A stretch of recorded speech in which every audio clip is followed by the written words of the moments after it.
All right. So that beautiful number is the car that my tech has been working on pretty much all day today, and then shooting for tomorrow to get it done. I was just going to kind of go over some of the things that happened in the shop today, show you where we're at revenue-wise, what we need to close out, kind of the schedule for tomorrow and then Friday. And then I realized that one thing I wanted to talk about maybe was what we look for when we start building estimates, and things that you need to think about when you're doing these things, right? So a little bit of nuggets. Nothing's like written down. So we'll just kind of talk through it and make sure you guys are staying profitable.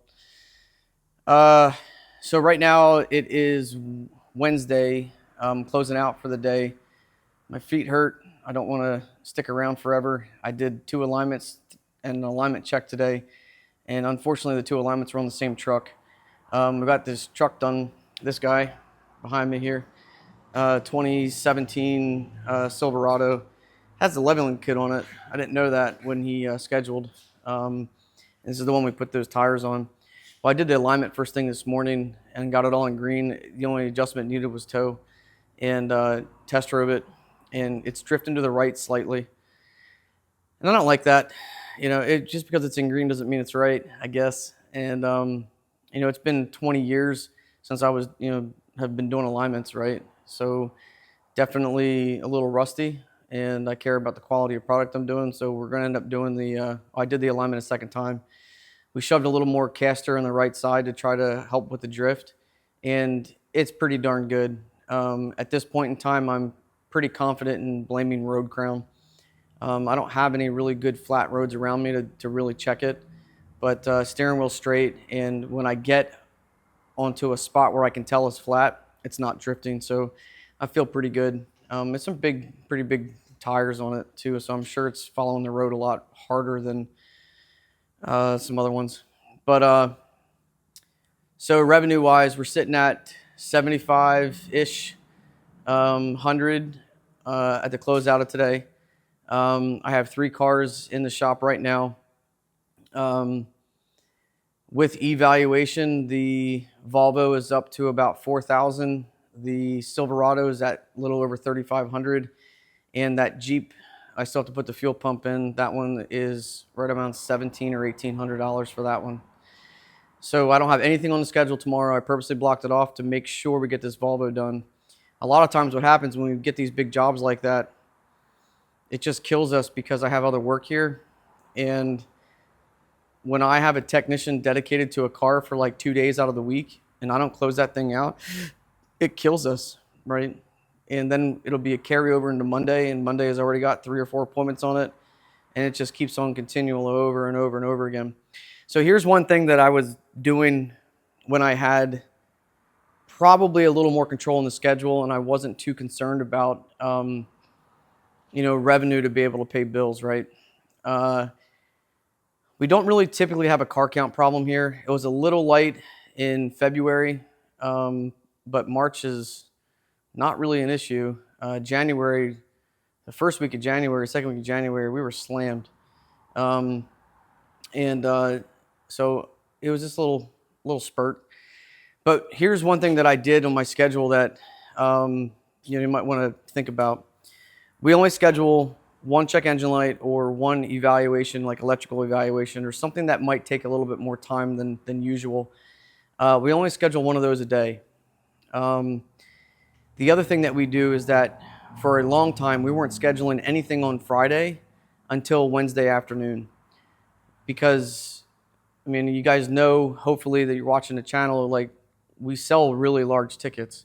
I bet you my ARO this week would probably be over $2,000, right? And we sell a lot of big ticket jobs, and it really is hard to schedule that. And I don't really want to sell it, then reschedule it later and have them come back. It's the joy of having loaner cars, but I probably need to try to figure out maybe there's a better way to do it, and maybe that is the answer. So scheduling becomes a problem a lot of times when you're selling 10, 15-hour tickets. So the other thing too is that what I want to talk about, like I said in the intro, is that the estimates. Just because you have an estimate for $5,000 on a car does not mean you're making money, right? Now, you might have a lot of gross profit dollars in there, maybe, okay? The things that you think about when you create an estimate that you should be thinking of is, how much liability do I have in this job? What's it going to cost to fix something when it breaks? Because you're going to take care of it because you're a good shop, right? How long am I going to wait to get the parts? You know, we always want the best quality parts, but sometimes you might want to think about, I can still get this part and it's good. I don't mind warrantying this. It's good. It's a good quality part. It'll be okay. I can get it now, or I can get a really good quality part tomorrow. And most of the time, we usually try to go for the tomorrow part. And that causes a lot of stress because I need tickets closed out today. You know, you keep putting stuff off until tomorrow. Well, tomorrow already has work coming in, right? So, you know, being down here in Fayetteville, I can't get super high quality parts same day. You know, when I say high quality, we're talking like stuff from Worldpac or OEM. And, you know, it's kind of an issue. My cutoff time is 10:30 for parts out of Raleigh, but the Raleigh warehouse, there's no way it's the largest warehouse in Worldpac or API. And so I can't even rely on that to make sure I'm getting the best quality stuff. So we're looking at, how long is the car going to be here, especially if it's a part and you can't move it off your lift. When you figure out your calculations, you'll be surprised that lift might be worth $5 or $6 a minute in revenue. And, you know, I have 5 two-post lifts and 1 drive-on rack. My ideal shop is going to be 3 technicians with 2 lifts per tech. And that's comfortable for me. You know, capacity-wise, 3 technicians with what we're at, it's over $2 million in revenue if everyone's turning 50 hours a week, right? It's going to be hard to get 3 master level or very good technicians in the shop just because of toolbox storage, and that's kind of my limiting factor. You know, just like there's a lot of shops out there, they want 1 lift per tech. Dude, I can't put 5 technicians in here and then have an alignment guy. Like, you can't fit all the toolboxes in here. I don't have the space for these service writers and everything else. So you got to look at how much space you have, how much your lift is worth, how long is it going to take to do this repair. These are things you need to think about. Now, the numbers, those are relatively easy. You can figure out how much money you need, your gross profit per hour you need to stay in business, meet your 20% net profit, meet your training budget, you can account for, comebacks and warranty issues. You can do all these things and say, hey, I need to maintain, it's probably going to float depending on, what your fixed expenses are with, like, do you have a really nice website, CRM, loaner cars? Those things really tack on a lot. My fixed expenses are, I think, like $32,000 a month, and that's without technician labor, right? So you add up that salary, now we're talking like, oh shit, man. Oh shoot, I don't want to swear. Yeah, I mean, 1 technician between 14 and 2,500 a week, right? So you put those in there. Now we're talking. But labor is cost of goods sold typically, unless it's strictly hourly and you're not really looking at production, I guess, for like an apprentice, that kind of thing. So you figure out your gross profit per hour, what you need to stay in business and meet all your goals. For me, it's about 170-ish last time I calculated. So you're going to build your estimate. We use Shopware for my SMS. We can pull those financials right from the estimate, right from the get-go. The typical standards are you want to try to achieve between 60 and 65% gross profit. The gross profit pays all your fixed expenses, and then you have net profit left over. The other 35% is your parts costs and your labor costs coming out of that estimate, right? So normally, a shop that understands how the business runs and knows what their numbers are trying to achieve, typically you're going to be between 50 and 60% in parts gross profit percentage. Now, when I say 58%, it's my target. If you if you think you know that, just understand you know the difference between markup and margin, two totally different things, and they are drastically different. Okay. Uh, and when I build an estimate, I'm looking at what quality of part am I willing to, if I have to make a sacrifice for time, what am I willing to do for that? And then the other one is looking at my gross profit per hour, and to make sure that I'm at my minimum gross profit per hour. All right. Some tickets you'll see, your gross profit per hour might actually be in the 200s, 300s, and that's okay. It doesn't mean you're overcharging. It just means what those things come out to. Margins are used to try to meet your target, to make sure you're staying profitable, but you don't put percentages in the bank. Gross profit per hour is one of those that it's really it's extremely important to look at. I really don't want to be selling a job for less than my gross profit per hour. And you'll see it more, like I mentioned before, heavy labor jobs, light parts. You're going to see it's going to go into the toilet. And then on the other hand, heavy parts, light labor, it's going to be a lot higher. So if you are trying to figure out whether or not you have some wiggle room on those things, you have to weigh in the warranty side of that. How much did I make on this job to be able to afford to buy a part out of pocket, literally with your credit card? If they break down 3 states away, I'm going to pay for that repair at a shop. I'm going to try to find someone that's in the warranty coverage, and if I can't, it's just I'll pay for it. It's just the way it is. So that's why you have to maintain those things. And so we're looking at, I want to maintain about, I don't want to go below 65% gross profit percentage. Gross profit per hour, I need to maintain a minimum of about 170. When gross profit per hour kind of gets skewed is that if your technician isn't efficient, because it doesn't take into that into account. So if your tech's getting paid 10 hours and it takes them 12, your gross profit per hour is now a lot less, right? Because you just paid technician wages for 2 extra hours that weren't accounted for. So that's a decent amount of money.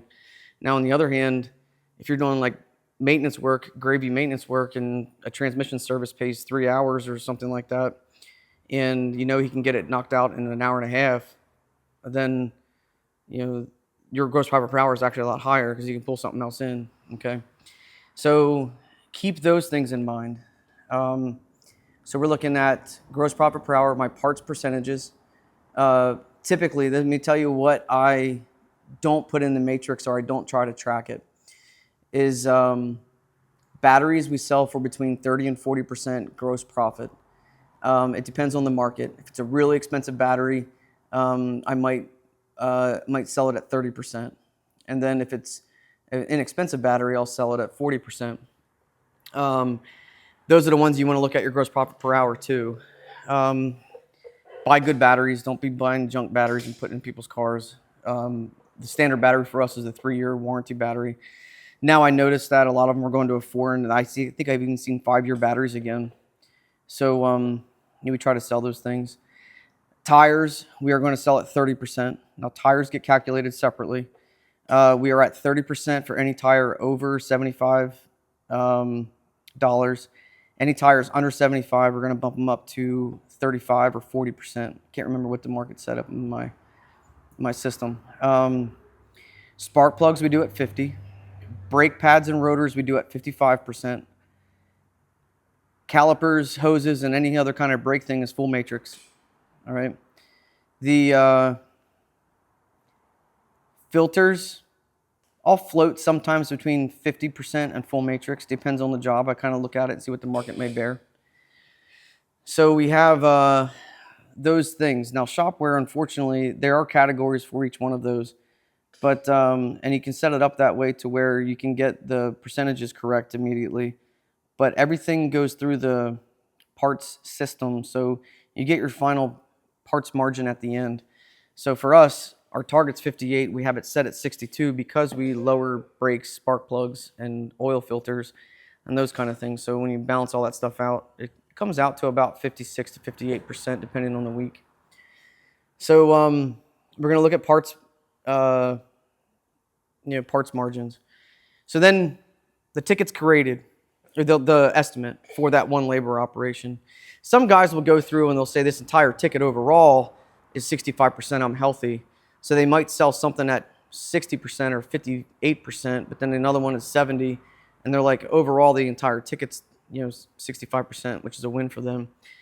What I will say to that is, like, a lot of times you get these engine jobs and stuff, or transmission jobs, you assume a ton of liability with that. And if you look at your gross profit percentage on that job, it might be 50%. And if you bill it out correctly, you can still get your gross profit per hour there. So you're still making decent revenue off of it, but your liability is through the roof. If you care, if you don't care about your customers, it doesn't really matter, right? But you got to be thinking about these things. So if you look at that and you're not making enough money up front to be able to at least buy a new engine, hopefully if it goes bad, it's local to you and it's not broke down 3 states away, and then you're literally paying $14,000 out of pocket for someone else to put an engine in a car, in like a Chevy Silverado or something. Like, that would be terrible, right? So, keep those things in mind when you're building these estimates. So tomorrow, we talked about the Volvo is the only thing on the schedule. I should be able to get here in the morning early, finish up this transmission service on this Silverado behind me, and then put the fuel pump in this Jeep, verify the voltage first, put the fuel pump in it, and hope to God it's the only thing that's wrong with it and it's fixed.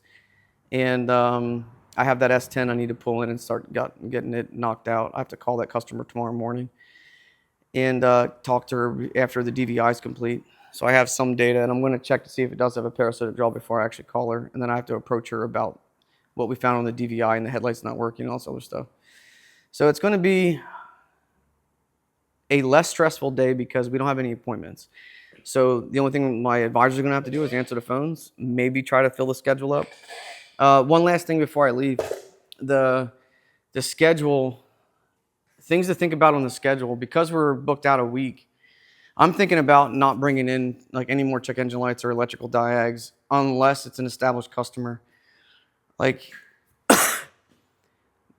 those are the ones that are tripping us up the most. I'm relying on one guy. I cannot get into evals because it's been proven over and over and over again that I just get pulled away too much to actually sit there and try to go through one. And if I have enough people calling, why not want to just fill the schedule up with cars that are easier to work on, less liability, parts get faster, those kind of things. So it kind of sucks because I really want to help everybody, and that's part of the reason why I'm like so stressed, because I really want to bring these cars in, but I can't. I'm freaking tired, man. So, but yeah. All right, I'll see you guys tomorrow. Later.